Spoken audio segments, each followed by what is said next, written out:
This week that Russ was fueled by the voices of his critics featured in the film. That includes our own Skip Bayless, who can be heard in the trailer. Take a listen. The way I compete, I think I'm an easy target. I mean, he is extraordinary. Impossibly great. And what did he contribute to winning? Nothing. In the sports world, I am the bad guy.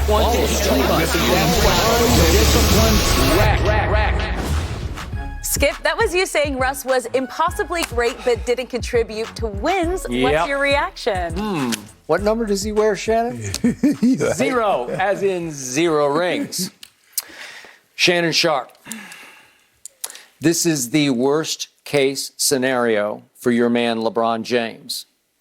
We know Russ came to LA with a huge ego because that's what he's all about. He's driven by a huge ego in many good ways because we know he has impossibly averaged a triple-double 4 of the last 5 seasons. But here he comes back home to LA.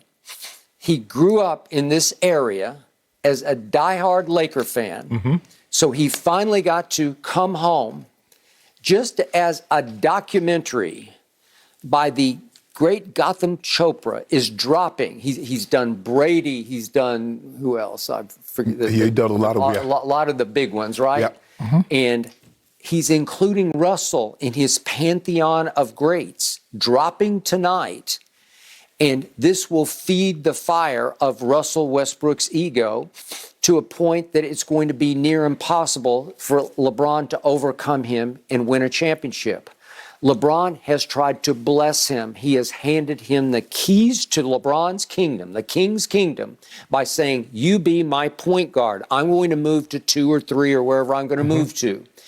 And I want you to run my show. Right. And LeBron has tried to not only you can't really take Russ under your wing, he's tried to befriend him. He went to the premiere on Monday night. Right.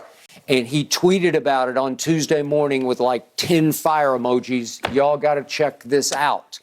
And I get all that because you want to keep your friends close and your enemies closer. And Russ can be a little bit of an enemy to LeBron if he goes sideways, where he starts to clash with LeBron about who is running the team and the show. Russell believes this is now his time and his team. He's going to take over for LeBron as LeBron segues into the latter portion of his career. What would give him the idea that this is his team now and he's going to take over? Because he's from here, and he's the only one on this roster who grew up here as a diehard Laker fan. Yeah, but he's the third best player. Much younger, not that much younger than LeBron, but he is younger than LeBron to the point that he's at the back end of his prime. And I promise you, if you put Russ on a lie detector, he would tell you, it's time for me to start taking over for LeBron. I need to run the show so he can concentrate on other things. I think he's a nightmare waiting to happen because, as I keep telling you, he's led this league in turnovers 4 times. He's finished second 4 times. He's led it in usage rate 4 times, finished second 4 times. He needs the ball, and he's going to make mistakes because he's going to force a lot of things that will contribute more to the solo act that is Russell Westbrook, the stat machine that is Russell Westbrook, and not contribute to winning. And the worst case that I can imagine is he's got a documentary on his life and times dropping tonight on the eve of the season. Why not? Why not make a documentary? Well, he's going to think that he is Hollywood now. Like he owns Hollywood. He's running Hollywood. You don't think so? No, I don't think that. Oh, stop it. I don't think that. His ego is going to be out of control, runaway ego, out of control. You know what? You say Russell Westbrook wears number 0 because he has 0 rings. If you're a basketball player, you'd be number 99. Because that's how much how much hate you got going on right now. I got 99 problems with you. Yeah, you got 99 of a possible 100. If there was a Madden rating, your Madden rating would be 99. Hate, not 100. Because Devin Hester's the only one that's ever had 100 speed. You get 100. Did I not speak the truth No, about you ain't speak the Russell truth. Westbrook? And again, I love to watch him. I just don't love him to be your point guard for LeBron. Well, you don't worry about that. You worry about your team. Okay. Now, back to our originally scheduled program. Look, it seems to me the hate is what fuels him. Because when they were going over it, he says, I need more of that. And it was all the negative criticism that he was receiving for how he played. He welcomes, he actually encourages Right, it. I want more of this in the film because this drives him. Skip, right now, his legacy is a guy that puts up unbelievable numbers, triple doubles in 4 of the last 5 seasons, but it has not carried over to winning playoff games, series, getting to NBA Finals, winning an NBA championship. Skip, it would be a lot harder to change Russ had he won championships playing that way than I believe it will be now, considering he hasn't won anything. So I believe it's easier to change a person that hasn't had the level of success as a person. You're not changing Elon Musk. You're not changing Jeff Bezos because they've had success doing it that way. But someone that started to try to do a business and hadn't had success, it's easier for someone to come in and say, you know what? If you do it this way, that's been successful. But time out. Yes. In Russ's worldview, he's wildly successful. He's done something that no one thought anyone could even think about doing.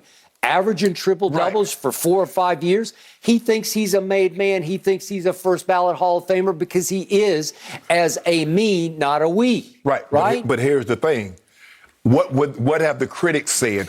Everybody has said it. He's phenomenal. When you do things that people didn't think you was possible of you doing, they're going to be an amazement.